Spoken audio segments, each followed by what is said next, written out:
नमस्कार, BTV news में स्वागत है आपका। आइए खबरों की शुरुआत करते हैं इस खबर के साथ। भगवान श्री कृष्ण का जन्मोत्सव पर्व श्री कृष्ण जन्माष्टमी की संस्कार धानी में भी धूम मची हुई। शहर के श्री कृष्ण मंदिरों में भगवान के जन्मोत्सव का उल्लास नजर आ रहा है। मंदिरों में योगेश्वर भगवान श्री कृष्ण के दर्शनों के लिए भक्तों की लंबी कतारें हैं। मंदिरों में विभिन्न धार्मिक कार्यक्रमों का सिलसिला भी जारी है। गोपी जन रस रास विलासी, कौरव कालिंग कंस विनाशी, हिमकर भानु कृषाण प्रकाशी, सर्वभूत ही बसवैया की, बोलो जय कन्हैया की।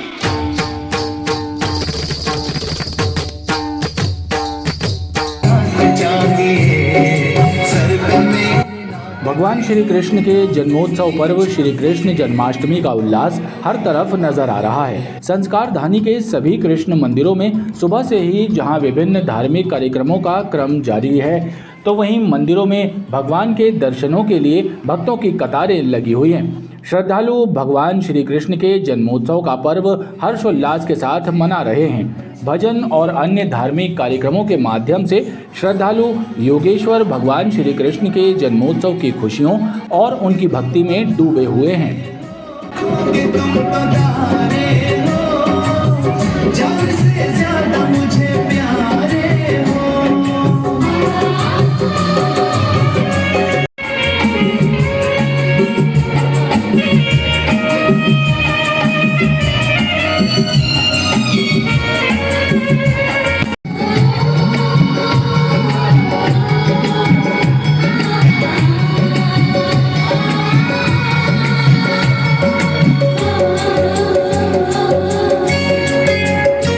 जन्म में सांवरे का साथ चाहिए, सर्प में तेरा हाथ चाहिए।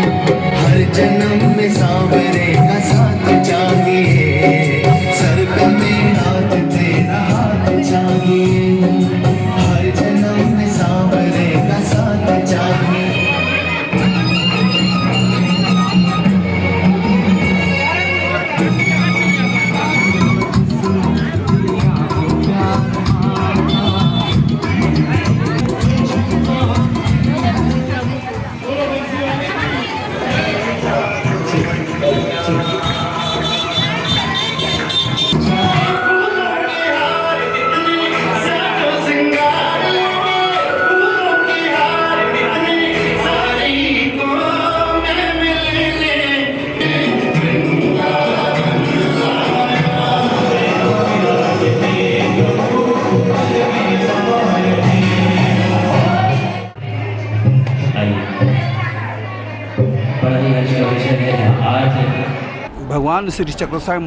भगवान श्री कृष्ण चक्रवर्ती जी का संदेश या उनका उपदेश या उनका आदेश जो गीता में कहा है, उसके अनुसार ये सब जीवों ने उसका पालन करना चाहिए।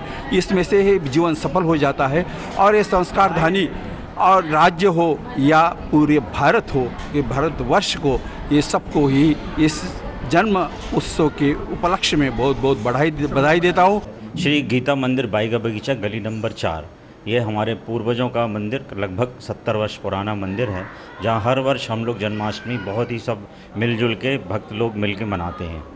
यह पर्व हम सनातनियों को हमेशा जगाए रखता है ये पर्व, और धर्म के प्रति हम एक कदम हर साल आगे की ओर आते हैं। हम इस शुभ अवसर पर संस्कार धानी को बहुत बहुत शुभकामनाएँ देते हैं, बधाई देते हैं। जन्माष्टमी की बहुत बहुत शुभकामनाएँ। श्री कृष्ण जन्माष्टमी पर्व पर मंदिरों में शानदार सजावट की गई और मध्य रात्रि के बाद तक मंदिरों में भक्तों का तांता लगा रहा। मध्य रात्रि में भगवान के जन्म की खुशियां मनाई गईं। कार्यक्रमों के माध्यम से श्रद्धालु योगेश्वर भगवान श्री कृष्ण की भक्ति में डूबे हुए नजर आए। आज जन्माष्टमी के इस शुभ अवसर पर हम जय किशनी धर्म पंथ को बहुत तरीके से धूमधाम से उत्साह से मना रहे हैं। आज के दिन जो है जबलपुर के जो शहरवासी हैं वो अपना उत्साह, अपना त्योहार भगवान के प्रति अर्पित कर रहे हैं। तरह तरह की मिठाइयाँ, तरह तरह की भगवान की डेकोरेशंस कर रहे हैं। सभी भगवान को आमंत्रित कर रहे हैं कि भगवान स्वयं यहाँ आके सबको अपना आशीर्वाद दें और जबलपुर के जितने भी जयकिशनी मंदिर हैं वो आज उत्साह से जो है जन्माष्टमी का त्योहार मना रहे हैं। श्री कृष्ण जन्माष्टमी का पर्व गीता मंदिर बाई का बगीचा में भी हर्षोल्लास के साथ मनाया गया।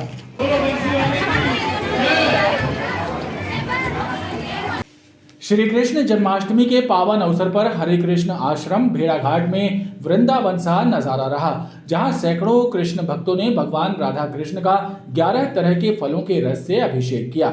मंदिर समिति ने पूजन अर्चन के बाद वृंदावन धाम से आए पूजित मोर पंखों का वितरण किया। जय कन्हैया लाल की के जयकारों से पूरा पावन धाम गुंजायमान रहा। प्रतिवर्षानुसार इस वर्ष भी श्री कृष्ण जन्माष्टमी के पावन अवसर पर श्री कृष्णा आश्रम भेड़ाघाट में भगवान श्री राधा कृष्ण की विशेष पूजा अर्चना की गई, जिसमें सैकड़ों कृष्ण भक्त शामिल रहे। विद्वानों द्वारा हरे कृष्ण महामंत्र का जाप करने के फायदों पर विशेष व्याख्यान दिया गया।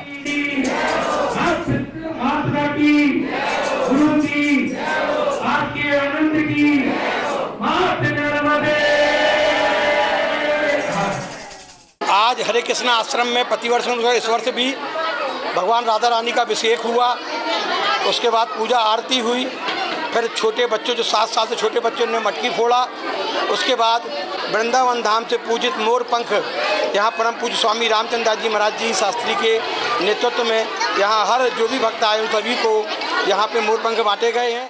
आश्रम समिति द्वारा पूजा अर्चना के बाद वृंदावन धाम से आए पूजित मोर पंखों का वितरण भी किया गया। अभिमंत्रित मोर पंखों को पाने के लिए भक्तों में होड़ लगी रही। पूरा पावन धाम जय श्री कृष्ण और राधे कृष्ण के जयकारों से गुंजायमान रहा। देश के प्राचीन मंदिरों में से एक संस्कारधानी के श्री बलदाऊ जी मंदिर में जन्माष्टमी का पर्व धूमधाम से मनाया गया। करीब 260 साल पुराने इस मंदिर में दिन भर भक्तों का तांता लगा रहा। रात्रि 11:40 पर जैसे ही भगवान श्री कृष्ण का जन्म हुआ, कृष्ण भक्त खुशी के साथ झूम उठे।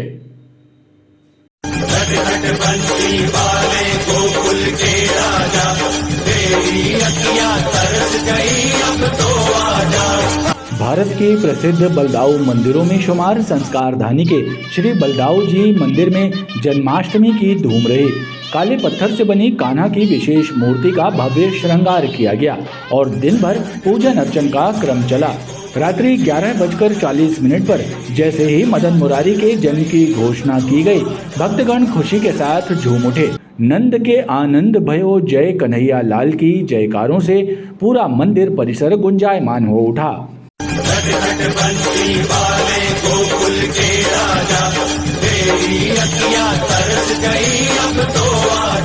ये मंदिर श्री बलदाऊ जी महाराज का मंदिर है, जो कि कोतवाली के पास में है।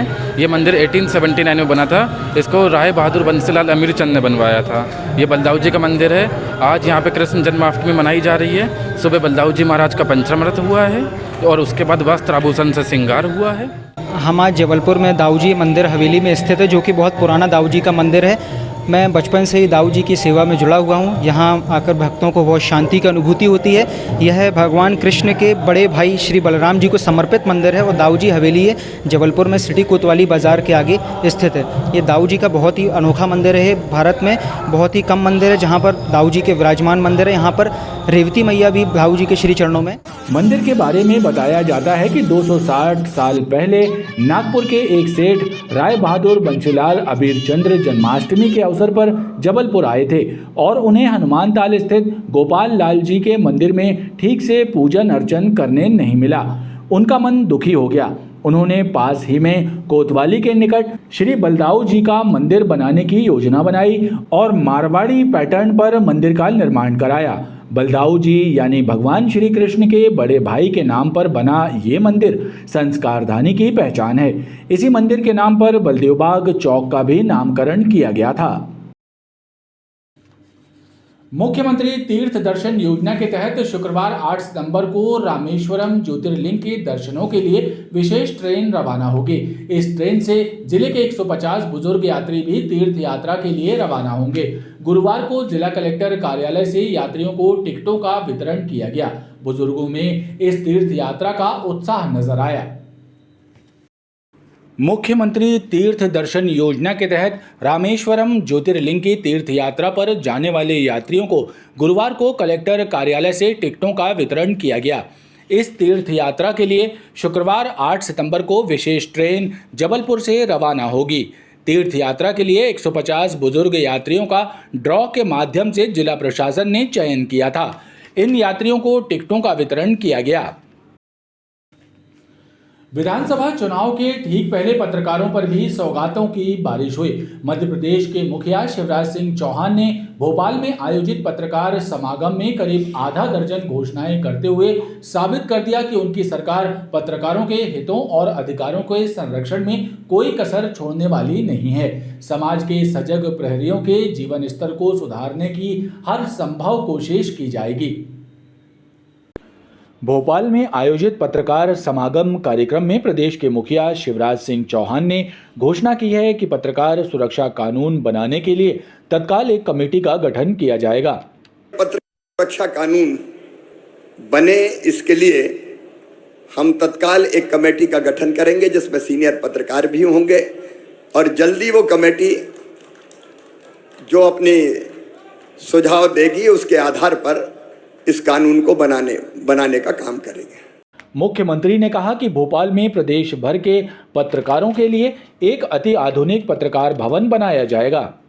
प्रदेश के मुखिया ने दरियादिली दिखाते हुए घोषणा की है कि पत्रकारों के स्वास्थ्य बीमा की बढ़ी हुई प्रीमियम की राशि सरकार भरेगी।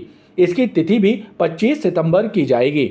तो पत्रकारों को स्वयं और उनके आश्रितों के उपचार के लिए सामान्य बीमारियों में अभी तक आर्थिक सहायता का प्रावधान 20,000 था, उसको बढ़ा के हम लोग, क्योंकि आवश्यकता बढ़ गई है, इलाज में भी कई बार ज़्यादा पैसे खर्च करने पड़ते हैं, तो 20,000 से बढ़ा के उसको 40,000 रुपये हम कर रहे हैं और गंभीर बीमारियों के लिए 50,000 से बढ़ा के इसको सीधे 1 लाख रुपया किया जाएगा। लेकिन और भी कोई ज़रूरत होगी तो सरकार ध्यान रखेगी। पत्रकारों की चिकित्सा सहायता राशि में बढ़ोतरी की गई। आवास के लिए 30 लाख रुपयों के लोन दिलाने की बात की गई और वरिष्ठ पत्रकारों को प्रति माह मिलने वाली सम्मान निधि की राशि भी 10,000 से बढ़ाकर 20,000 रुपये कर दी गई है। आवास ऋण ब्याज अनुदान योजना के अंतर्गत अधिकतम ऋण की सीमा भी 25 लाख से बढ़ा के 30 लाख रुपये की जाएगी ताकि ठीक मकान बन सके और किसी भी अधिमान्य पत्रकार भाई और बहन के बेटा हो या बेटी हो, उनकी शिक्षा के लिए बैंक से लोन अगर लिया जाता है तो उसके ब्याज पर भी 5% ब्याज अनुदान 5 साल तक राज्य सरकार के द्वारा वहन किया जाएगा ताकि बच्चों की पढ़ाई की तरफ हम लोग ध्यान दे सकें। सम्मान निधि प्राप्त करने वाले भगवान ना करे, लेकिन हम जानते हैं कि ऐसा होता ही है कि पत्रकार का अगर स्वर्गवास हो जाए तो उनके परिवार को, उनकी पत्नी को 8 लाख रुपए की सहायता की राशि एक मुश्त देने का प्रावधान कर रहे हैं। मुझे लगा पेंशन के बजाय अगर एक मुश्त राशि आएगी तो उससे बाद का जीवन आसान करने में सहायता मिलेगी। बहरहाल प्रदेश के मुखिया शिवराज सिंह चौहान द्वारा की गई घोषणाओं से पत्रकार जगत में खुशी की लहर है। पत्रकारों के हितों के लिए पल पल संघर्ष कर रही राष्ट्रीय श्रमजीवी पत्रकार परिषद ने भी आभार जताया है। गोहलपुर थाना क्षेत्र शांति नगर में एक बस चालक का मोबाइल लूटने वाले एक लुटेरे को गोहलपुर पुलिस ने गिरफ्तार किया। आरोपी से लूटा हुआ मोबाइल और घटना में उपयोग की गई एक्सेस बरामद कर ली गई है। आरोपी का एक साथी फरार है। गोरखपुर थाना क्षेत्र के शांति नगर इलाके में 7 माह पहले हुई मोबाइल लूट की एक वारदात का पुलिस ने खुलासा कर दिया है। पुलिस ने वारदात को अंजाम देने वाले माढ़ोताल थाना क्षेत्र ITI के पास रहने वाले राजेश पटेल को गिरफ्तार किया और उससे पूछताछ करते हुए लूटा हुआ मोबाइल और एक्सिस गाड़ी जब्त की। राजेश ने पुलिस को बताया कि उसने अपने एक साथी लाडगंज उजारपुरवा के पास रहने वाले कृष्णा दुबे के साथ मिलकर घटना को अंजाम दिया था। अजय गुप्ता के साथ एक मोबाइल स्नैचिंग की घटना हुई थी और उसमें से अभी कुछ फुटेज के आधार पर कुछ मोबाइल जब ऑपरेट हुआ तो उसके आधार पर उसकी जानकारी मिली है और उसमें आरोपी है राजेश पटेल, ये भी माड़ोताल क्षेत्र का रहने वाला है और उसको गिरफ्तार किया हुआ है और उससे एक्सिस वाहन और लूटा हुआ मोबाइल दोनों जब्त हो गए। पुलिस प्रकरण में फरार कृष्णा दुबे की भी तलाश कर रही है। संजीवनी नगर थाना अंतर्गत 90 क्वार्टर रेलवे लाइन के किनारे सरजू झारिया नामक मजदूर की हुई अंधी हत्या का पुलिस ने खुलासा कर लिया है। हत्या के इस मामले में मृतक के साथ काम करने वाले साथी मजदूर को गिरफ्तार कर लिया गया है।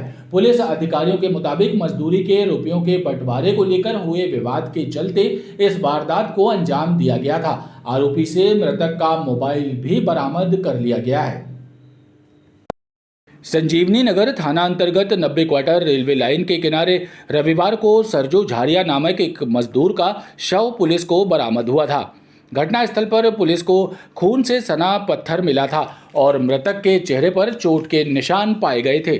सरजू के चेहरे पर पत्थर पटककर हत्या किया जाना प्रतीत होने पर पुलिस ने हत्या का मामला दर्ज कर छानबीन शुरू की थी।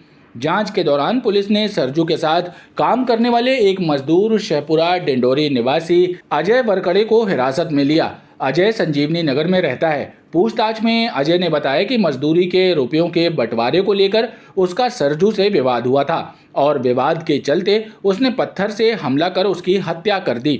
हत्या करने के बाद उसकी जेब से 600 रुपए और मोबाइल निकाल लिया था। पुलिस ने अजय के घर से मृतक का मोबाइल जब्त कर लिया है। मृतक जो सरजू झारिया था जिसकी आइडेंटिफिकेशन किया गया और उसको मारने में उसका एक साथी अजय वरकड़े जो कि डिंडोरी जिले के शेखपुरा का रहने वाला है, विषय थाना क्षेत्र अंतर्गत, उसके द्वारा मामूली से मजदूरी के विवाद को लेकर ठेके द्वारा जो भुगतान किया गया था उसके भुगतान को लेकर विवाद हुआ और उसने आवेश में आके उसकी हत्या कर दी और उसकी बॉडी फिर खींच के मैनहोल में डाल दी थी। आरोपी पकड़ लिया गया अजय वरकड़े को और उसने हत्या का अपराध कबूल किया। पुलिस ने प्रकरण में अजय की विधिवत गिरफ्तारी की है और मामले की विवेचना की जा रही है। ओमती थाना क्षेत्र तैयब अली चौक के पास ट्रैफिक सिग्नल पर खड़े बाइक सवार 2 किशोरों को मेट्रो बस ने टक्कर मार दी। इस घटना में घायल हुए एक 16 वर्षीय किशोर ने निजी अस्पताल में इलाज के दौरान दम तोड़ दिया, जबकि दूसरे घायल की हालत नाजुक बनी हुई है। ओमती थाना क्षेत्र तैयब अली चौक के पास तेज रफ्तार मेट्रो बस ने ट्रैफिक सिग्नल पर खड़े बाइक सवार को 16 वर्षीय बालकों निहाल और मोहम्मद सोहेल को टक्कर मार दी। इस घटना में दोनों गंभीर रूप से घायल हुए। हादसे के बाद स्थानीय लोगों की मदद से दोनों को पहले इलाज के लिए जिला अस्पताल ले जाया गया, जहां से परिजन उन्हें रसल चौक के पास स्थित सर्वोदय अस्पताल लेकर आए। यहां इलाज के दौरान निहाल की मौत हो गई। बालक की मौत के बाद उसके परिजनों ने अस्पताल के सामने प्रदर्शन किया और इलाज में लापरवाही बरतने के आरोप लगाए। हंगामा होते देख पुलिस भी मौके पर पहुंच गई थी। बताया जाता है कि दोनों बालक मैकेनिक का काम करते थे और बाइक से काम पर जा रहे थे, तभी ये हादसा हुआ। मतलब बोलते हुए लाया गया था, लोगों को दिया यहाँ पे ट्रीटमेंट, एक ड्रिप लगाया गया था। उसके बाद 2 से 3 घंटे कोई डॉक्टर उपलब्ध नहीं यहाँ पे, 2-2 ढाई घंटे फ़ोन लगा परेशान, कोई ट्रीटमेंट नहीं मिला। आज वो बच्चे की डेथ हो गई है यहाँ पे। कितने बच्चे रहे? 2 बच्चे थे, जिनमें से दोनों की उम्र 16-16 साल है। एक को मेट्रो यहाँ से रेफर कर दिया गया है। अभी बोलते बताते लाइंस पार्ट से हम लोग ने उठा के यहाँ डॉक्टरों ने बहुत लापरवाही कर दी, लाते से पानी पिला दी उसको सबसे पहली चीज, और ट्रीटमेंट में ध्यान नहीं दिया गया है। बच्चों लिटा के 2-3 घंटा कोई देख रेख नहीं की उसकी, कोई डॉक्टर नहीं। हम लोग आने के बाद यहाँ पे देखे बच्चा खत्म हो चुका था। मेट्रो से एक्सीडेंट हुआ है तैयब अली पेट्रोल के पास, तैयब अली पेट्रोल के पास मेट्रो से एक्सीडेंट हुआ है। बच्चे किनारे खड़े थे, मेट्रो वाले ने ठोक दिया उनको। घटना के बाद पुलिस ने मेट्रो बस को जब्त कर लिया था और चालक के विरुद्ध प्रकरण दर्ज किया था, लेकिन इस हादसे में घायल बालक की मौत हो जाने के बाद पुलिस ने प्रकरण में विधि अनुसार कार्रवाई करने की बात कही है। आज सुबह तैयब अली पेट्रोल पंप से आगे क्रैशचर्च रोड पर मोटरसाइकिल सवार 2 बच्चों को मेट्रो बस है, इसके चालक द्वारा लापरवाही और तेज़ी से चलाते हुए टक्कर मार दी थी। इस पर हमने थाना ओमती में एक्सीडेंट का मामला कायम किया था।